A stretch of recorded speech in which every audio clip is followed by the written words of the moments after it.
Hello and welcome to the Business Growth Show. I'm Adam from Active Internet Marketing. And I'm John from Octopus Computers. And we're going to be hosting this podcast regularly, particularly appealing to businesses in the Stamford and Rutland area. We're going to have lots of exciting guests where we can start to hear about their career journeys and how they've got to the place that they are now. And hopefully there'll be lots of advice and beneficial information for people. So if you want to stay up to date with everything that's going on, drop us a like and a follow and stay in touch. Today, we're with Joanna Aikens from Aikens Media, who is a content producer and a marketing strategist. And really excited to have a sit down and chat with you about your business and your history and where you're heading to in the future as well. So, Joanna, please introduce yourself and tell us a bit about your business. Thank you, Adam. That was really nice of you to introduce me like that. I am Joanna Aikens from Aikens Media, and we produce content for companies all over the world, mainly the UK, US and EU. We specialise in sectors that involve technology, science, which includes biotech, medical and healthcare. But we also work with general projects as well. So we produce copywriting for websites, case studies, white papers, blog posts, PR articles. We have a PR section that deals with worldwide PR as well. So there's a lot going on. And as you're very aware, there's a lot of content that needs to be written out there. Yeah, absolutely. That's very diverse. We'll dive into all of that a little bit more as we go on as well. And then tell us a bit more about yourself personally, where you live. Yeah, I know you've got two boys as well. Yeah. So I live in Rutland, the smallest county in the UK, as you both know. And I've lived there for 25 years, moved there by accident. I'd never heard of it before I moved there either. I've raised two fantastic young men. My sons are 22 and 25, and I've raised them now on my own. And we are a very tight little unit, 3 entrepreneurs. Constantly dreaming up ideas and coming up with different plans and projects. So, originally I came from Surrey, grew up in there, in that county, and also around sort of Berkshire.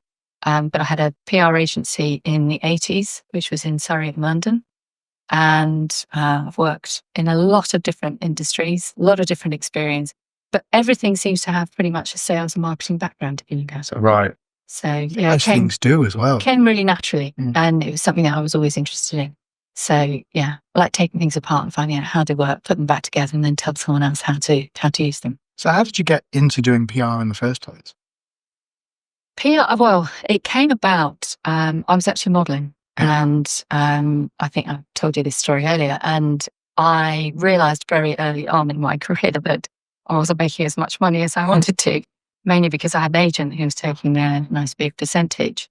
So I sat down and realised that it was me that was going out on the tube and trains and schlepping around in the rain and feeling quite sorry for myself, not getting a great deal of work. And when I got work, I had to pay this huge amount of money to my agent, who sat in a very nice warm office and took a phone call. And so I started by getting a big copy. In those days, we had a thing called Contact. I don't even know if it still exists, but it was a bit like the yellow pages of the advertising industry. Yeah. And I worked from A to Z, and I literally phoned people up and said, "Do you hire freelance models?" To which they said, "Oh, what?" And it was a case of just finding out how to do the job on my own. So that was the very first thing that I did, so very much on my own, trying to get work. And then I moved into, I was always really keen on writing. And I wrote for broadsheets and various other newspapers around the world just by pitching ideas and sending them in. And it really evolved from that. And I thought, well, if I can do this for me, maybe there are some businesses that I can also help. And very quickly worked out that there were, in fact, a lot of businesses who needed a lot of help. And I worked with some tremendous clients, promoting them in the UK and the US. So there were lots of local companies who started with really small things, wonderful hotels and restaurants, and then moving into tech PR. So there was a lot going on. So you always worked with a lot of variety then in terms of the clients and the variety, and pretty much always on my own. So I worked long before it was fashionable or acceptable to work on your own from home. Right. And in those days, I had a fax machine, which I obviously don't have anymore. I had what I thought was a really powerful PC at the time. And I was fascinated by the introduction of the internet. Right. I was glued to it. I was using BBS boards long before the web, and I was fascinated by programming. So it was a real sort of combination of somebody who's very creative for somebody who really likes technology, and put them together. And of course, it's great. Yeah. You suddenly start looking at different ways of doing business that other people aren't doing. So no, there were no points where anybody came to my office because I didn't have one. And it really wasn't until COVID where I suddenly felt more relaxed about saying, no, I don't have an office. Yeah. So for something like 30 years, I've worked on my own from a home office. Right. One of the first remote workers then. Yeah. But it worked really well. I sort of made it evolve even better, having two little boys to bring up. Yeah.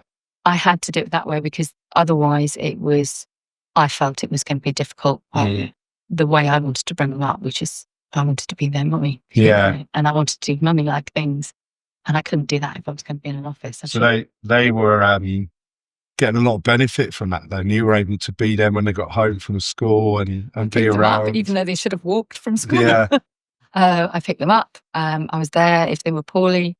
I was 2 minutes away from school. So they were never left to sort of sit at school being miserable. And that to me was really important. And I know how hard it is when you don't live that close to a school and when you don't have that option. And when you're having to phone up, grandparents to say, look, can you pick up?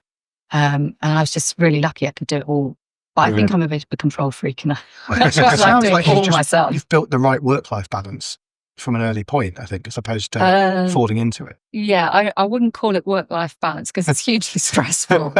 There are easier ways to earn crust. And there are easier ways of having, help. And I'm not very good at asking for help. And I'm not very good at delegating. Right. And I tend to think, well, I can do it all. And, well, it can't be that difficult. Well, I'll just learn how to do this. A bit of brain surgery. Yes, can't be difficult. Show me the man. I mean, the book to he's on could definitely help you because he likes to delegate everything. Yeah, I think the office. You caught me. You saw my planning for this. Well, I'm saying that, and he's actually been doing a lot of work for both of us. And I'm not that bad. I have a moment. So how did you find those first clients from, I think I can do this? Was it just cold calling, like with the agency work? Yeah, a lot of it is, I think, being brave. Yeah. And just knowing that, this is all terribly scary. And I think every business owner has done this, where you walk in and you think, I don't know what I'm doing. I don't know why they're trusting me with their business. And it is really hard to get that sense of confidence and to understand what it is that a business wants from you. And I think that's an evolving process as a business owner. I don't think you ever stop learning how to do that. Getting the first few clients, I think, is just about being incredibly brave, putting yourself out there and saying, I can do this. And sounding convincing enough that someone believes you. I mean, there is a degree of you can't bluff everybody and you can't say that you can do things when you can't do them. You have to prove that you can do things. So start small and build very quickly. Yeah. And I think that's always worked. You clearly got a lot of talent and experience in what you do because otherwise you wouldn't have been doing it for so long. But I think able to keep doing it. Yeah. But taking that initial risk and putting yourself out there through necessity is probably a common theme with a lot of people that we speak to, I think. I think there's that old phrase of, what is it? Necessity is the mother of all invention. And I think from my perspective, I've always been very ambitious and I've always known the sort of lifestyle I'd like to have. Yeah. I've yet to achieve. Work in progress. I've got very clear pictures in my mind as to how I think things should turn out, which means that quite often I get disappointed by the reality of things. But generally speaking, I think you have to have that belief that you might not be achieving it today, but tomorrow you could make that breakthrough. And I think that is what keeps me going. And that's always given me but I don't know what's going to happen tomorrow. Tomorrow I could meet somebody, I could talk to somebody, I could read something, I could learn how to do something. And it will be the smallest thing and it could transform my life. Yeah. And it could transform my family. Yeah. And I think that's what keeps you going, because it is really hard and it's really lonely and it's really stressful. Definitely. And I think that is what you just described does seem to be, again, a reoccurring theme of entrepreneurs and the people we talk to, and the attitude and the perspective they have around it is very similar. And that's a common. It's your attitude to risk, out of interest, because thinking of common themes. Yeah. Yeah. Well, some would say that just working on your own, being a single parent, taking those sort of options, that is a risk. I probably haven't seen it that way, but it is. I would say, generally speaking, I'm risk averse. I think a lot of women are. I think men do better on risk than women. Right. And I think that's just a nature thing. I think we are just predisposed to protecting, nurturing, looking after our family. Men have a tendency to look in a different way and will go out and say, do you know what, I'll actually risk this. I Which I think as well. Yeah. Well, yeah. Which helps. So think of the consequences of your actions. But I think it's an interesting thing. And I think actually something I've had to do more recently is actually learn to take bigger risks. Right. And that's not always been difficult. It's just it doesn't sit very well with me. I'm very much somebody who likes to be very cautious, very measured. I like to think things through. But actually, you can think things through to the nth degree and still come up with the wrong outcome, the wrong answer. You try and choose a car, for example, and you think of all the cars you'd like to have, and you go and test drive them, and you pick one. I did it a few years ago with one particular. And everyone said, oh, that's the car for you. That'd be perfect. God, that's really nice. Drove away, thought, oh, this is okay. And about 6 months later, it broke down and it was just endless problems. So it didn't matter how much research you did. Eventually, sometimes things just go wrong. You can plan so much, you reach your point. But I think risk taking is something you have to do as a business owner. And you might not always identify the risks that you've taken, but they are risks. Yeah, absolutely. I think I'm still evolving. Yeah. Side of things. So I guess you become more comfortable with risk over time. The more that you make a decision with a risk in it potentially, and then you see the fruition, you see the benefits, and then you become more comfortable over time to potentially make a bigger risk in the future, and it kind of reinforcement there as well. Yeah, the more that it pays off, the more you're willing to keep trying. I think it's being able to take measured risks. You have to evaluate whether it's worth it, and you have to be very clear what that risk is. If you're going to lose your home over something, then you've got to be really sure that you can pull this off. Or if it's more of a case of actually I'm going to take more staff on, that is a risk. There are associated costs. How are you going to do it? Are they going to be freelancers, consultants? Are they going to be employees? All sorts of, are they going to work remotely? Are you going to have an office? I know the two of you have got different approaches to your businesses. So all of those things are risks. And I think you just have to constantly reevaluate. I don't think you just make a decision and that's it. Yeah. I think you occasionally have to go back and say, Definitely. Is this still right? Or have we grown through that and we now need to look at something different? Yeah, completely agree. And in terms of you winning clients and bringing on more business, what would you say particularly makes you different from your competitors, or why do you think people choose to work with you? I think that people choose to work with me because I'm incredibly friendly, great to get along with, good humoured. I think I've got a huge amount of experience now, 30 plus years of doing this in various guises. There's lots of different situations that I can see ahead of time for businesses. So I can actually add in a little bit of business strategy, a little bit of advice. And that's what I really like being able to do, is to talk to a client and say, okay, let's identify the problems. And now let's look at, where do you want to get? What's your end result? What's going to make you happy? And I think clients these days particularly want some help on that score.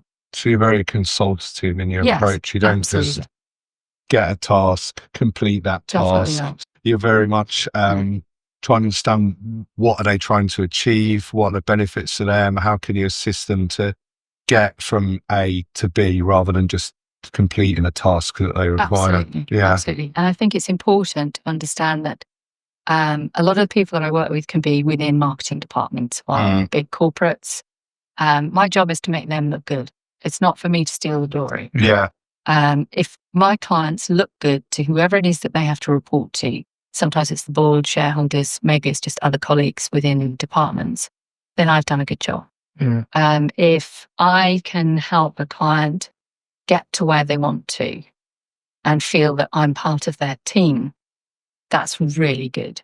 So most of the clients that I work with are long term. Even if we're not working every single day with each other, we will have projects that keep coming in and we'll have phone calls where it will be, great, we need to do this. Thanks so much for what you did on the last project. We need to do this again. Yeah.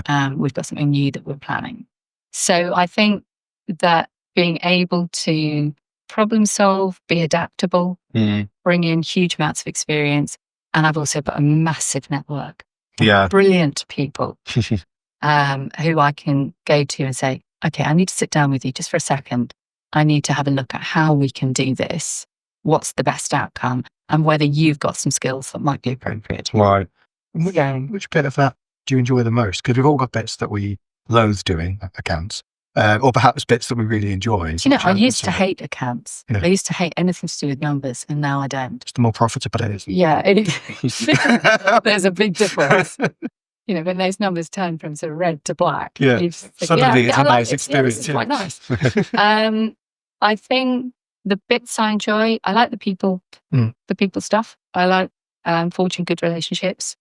I like looking for new business. I like winning new business. I think most business owners like that bit. If they're not, I think they're not being really very honest. I think that there are a lot of times when I do get nervous, just like anybody else. Just when I was in my 20s starting out, I still get nervous.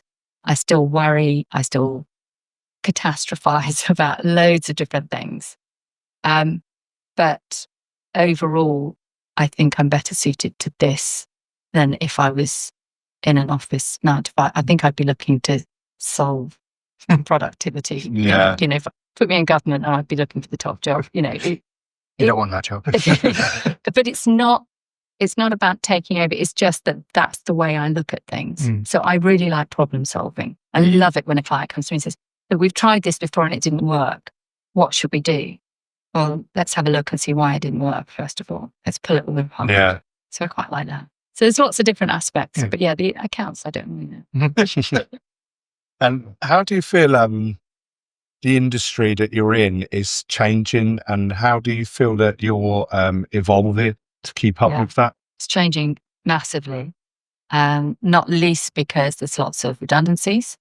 There's lots of pressures on businesses of varying sizes to be profitable despite tax rises and the pressures of rules, regulations, all the different aspects. I think that within marketing, copywriting, there's a huge influence with AI, which I'm not scared of in the slightest. I like technology. So I'm diving in, you know, pulling things apart, working out how can I make this work for me? Yeah.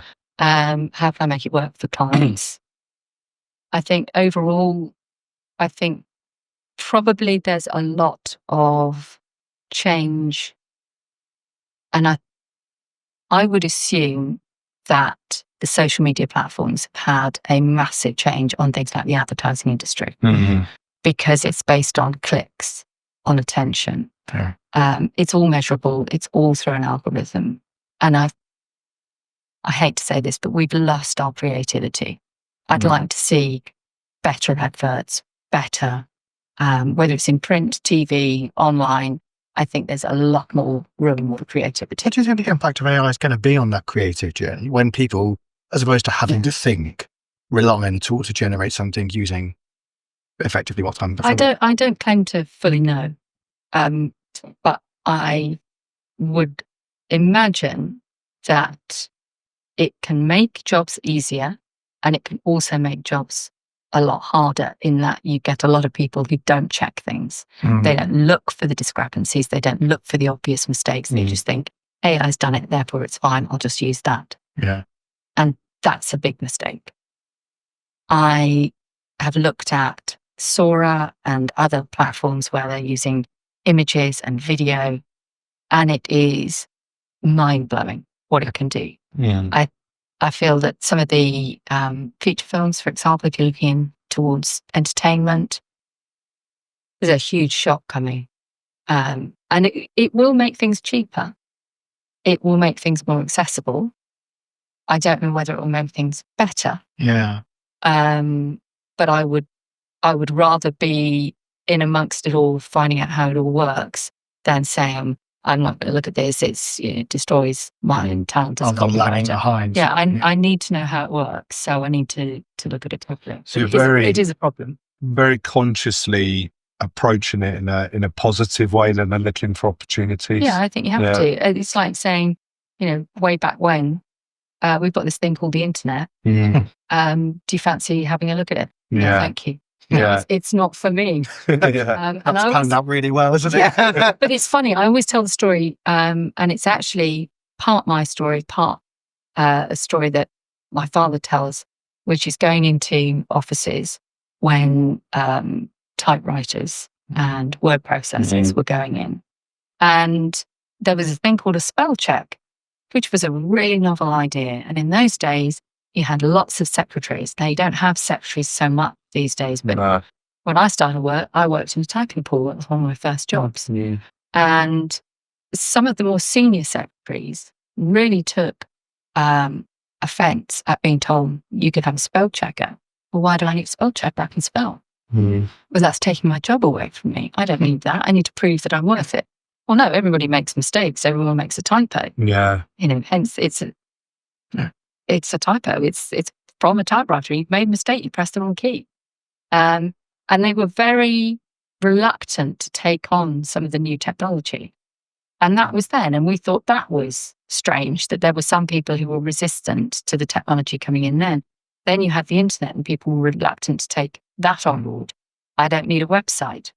And so this is just the next iteration. It's got bigger implications. We just don't really know where it's heading, but we've never known where it's heading. Mm-hmm. And sadly, you cannot uninvent something. Mm-hmm. So you will get people now looking at all manner of ways of using it for good and for bad, because sadly, that is what humans always do. Yeah, absolutely.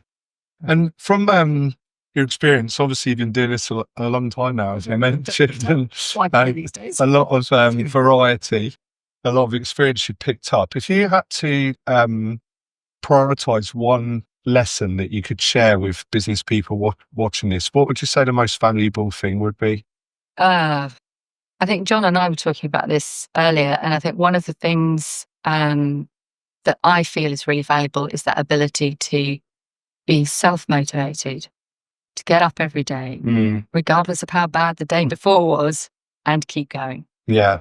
Because if you don't have that, if you find it hard to motivate yourself, if you find it, some people can do it in sort of shorter bursts than others. I'm not questioning that, and I'm not questioning anybody's commitment to anything. But sometimes there are people who are more likely to succeed in an entrepreneurial business-like fashion if they're the people who do you know what, I'm just going to keep going. I'm just going to get that bit of work done, or I'm going to go over across the room and I'm going to talk to that guy there. So I think it is self-motivated people tend to do better in business for an obvious reason. But to be able to keep doing it week after week after year after year, that often tells you which people are going to be successful and which aren't. Doing it for a week's easy, right? Doing it Oh, a for week's years. easy, yeah. Yeah. Do it for 30 years. Yeah. Grinds you down a bit. It doesn't. Absolutely. And I think you're right, to continuously show up after that long period of time and still have the right outlook and motivation, the right energy, take a risk still, like you said, go and speak to that person across the room. But I think you get the same in sport. If you want to be a top athlete, if your dream is to be in the Olympics, you have to do the work. You've got to show up. You've got to be out of bed at 4 or 5 o'clock in the morning, down at the track, the swimming pool, whatever it You've is. got to keep going. And you've got to keep doing it. And you've also got to have one other thing, and I think this applies to both sportsmen and women, as well as in business. And that's you've got to keep learning. And you've got to be humble enough to say, I don't know how to do that. I can learn, but tell me how that works. Yeah. Show me. Yeah. And I think that's the same in sport, where you're constantly looking at evolving, trying out new techniques, new training methods, new kit, whatever it tends to be. And I think that's the same in business. Yeah. And if you've got an open mind to that, then you can keep going, you can keep getting up and saying, okay, well, yesterday was horrible. Today could be better. Tomorrow could be great. And I think if that's the attitude you've got, I think you'll do quite well. Definitely. Start pushing forward. You're falling behind always. Yeah. Yeah. So, Well, I heard I don't know who to attribute the quote to, but even falling flat on your face is moving forward. yeah, fail forwards is the Google one. Yeah. Just keep failing forwards and you'll be fine. Absolutely. But it's tough when you're the person with your face in the mud. Yeah. I don't like this much. It's a great idiom to use, the fall down 9 times, get up 10 and all these things, but actually doing it It does. And sucks. it works, but it works. It's just not very pleasant. And success isn't a linear path. No, I think you've got to go through those failures as well. You've got to go through that pain. Yeah. I think at the moment, there's a lot of stuff coming out of education that teaches children that if you do this, you will have a job, you will get married, and it's a linear path. And I don't know if anybody who's doing that. Everybody you speak to will say, well, it's funny, I got into this because I met someone, or I did this, or I did that, or, well, I was late for work and I went and got a coffee and I ended sitting next to, and it's something strange. There'll always be a story as to how they got into it. It's always human connection as well. It's never, I applied for a cold job online, met no one, got the job, started the next day on my own in an office. Very much, I liked the person I met, they clicked with me, I bumped into a stranger, like you say, whatever it may be. It's always human to human. And I think also there's one thing that we miss in teaching our young people these days is networking. I agree. Yeah. Because it is when you hit a problem and you don't know how to do something, the first thing I do is, well, who do I know? Yeah. Who do I know that could tell me how to do this? And we need to help young people who've gone through COVID, who did a lot of exam work at home on Teams, get out there, meet people, make real connections, learn what makes them tick, hear their stories, and find out how that might help you in the future. It might not, or not today. Yeah. But it might be 5 years down the line, you've kept in touch with that person, you think, do you know, they'd be perfect for this. They could really help. And I think that is a huge difference. That you can change your life, but you're also changing others and helping their businesses. So we need to work a little bit more collaboratively. It's very undervalued skill, I think, definitely. But it comes back again to taking a risk, like you mentioned. You need to be resilient in doing that, like you mentioned as well. So actually, they're quite basic skills, but I think they're undervalued. Not taught either. Yeah. Which learn it almost through failure. You learn by going, I really should have asked for help, or I should have put myself out there a bit. Yeah. And you see the missed opportunities, and I think that's how you learn to do it. But then Definitely. it naturally goes, that was really uncomfortable, I'll do it again without the results. You know, it works. And what would you say is a particular highlight of your career, or an interesting story, or a moment that It's one, really, you've got loads. changed the path you were on? I don't know. I think I'd have to say, going right back to the very beginning, how did it all start? I think that has influenced me throughout everything I've done. It's that ability to pick the phone up. And I haven't met anybody who actually really enjoys picking up the phone and doing cold calling. You might get more practiced at it. You may have more experience at it, but it is still the most awkward thing to do. But I think that really helped. Yeah. I was very fortunate to be able to try out things when I did. And I was in a work environment in the 80s where anything was possible, and we were able to try things, have a go. There was very much that, give us a job, that sort of mentality. And people would give you experience. I think that is something that we've lost. Yeah. I think we need to give more people a chance, not necessarily read off a CV and say, well, you've got a degree, you've got this, you've got that. Yeah, but the algorithm says no. And I would say that being able to learn how to run a business in the 80s was immense fun. Mhm. It was very exciting. The attitude was fantastic. Coming out of the 70s where, being lots of blackouts and strikes and all sorts of things going horribly wrong. And then there was this optimism of the 80s. Now, I know that for a lot of people, it wasn't always the same. And I'm just talking from my experience. But I found it incredible. I lived close to London at the time. I was in and out of London, and I was seeing people driving in and out of London. I don't think you do that. You wouldn't do that now, would you? And it was just great fun. I think that set me up and gave me the opportunity to think I could do this. And I still think that I could do this one day. I think you are doing it now. Yeah. I might be a success of this at some point. But that I have a tendency to be quite nostalgic, and I quite like getting back to the safety and the sort of the 80s. But it was a tremendously good time to learn how to be in business and to try things out. And I was very lucky that I didn't think that there was anything wrong in trying. Yeah. And I think, from again, what you've described already, looking for opportunities, looking for a chance that you can push yourself in and start to build a value and demonstrate what you can do.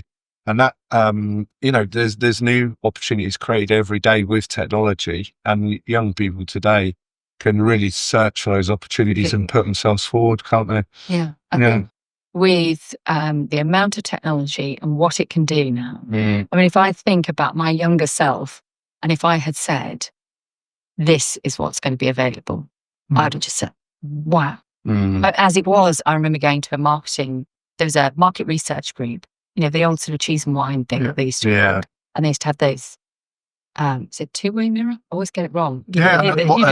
And you'd have the clients sat behind, and they'd have a group of sort of, people who fit the demographic need. And I remember at the time I was modeling, and I got my first mobile phone, and it was a Nokia. And I was invited to this market research group to talk about the future of the mobile phone. And it was a basic, fairly brick-like Nokia phone. And we sat there talking, and it was with a bunch of other women who, most of them didn't seem to have mobile phones, and I don't think they were planning on getting one. And I said, and they said, who here has a mobile phone? I said, I do. Yeah. And they said, what do you think about it? I said, it's tremendous. I said, what do you see for the future of it? I said, it's going to be indispensable in the future. You will have amazing things that you can do, not least of which I have a poor sense of direction. I get lost a lot, and I rely on maps. Now I can phone somebody and say, how do I get to you? Now, at the time, I didn't realize that we would have we'd have actual maps on our phones, but I was kind of going in that direction. Yeah. When I finished the call, the group, I said, thank you very much. We all went our separate ways, and cheese and wine, disappeared.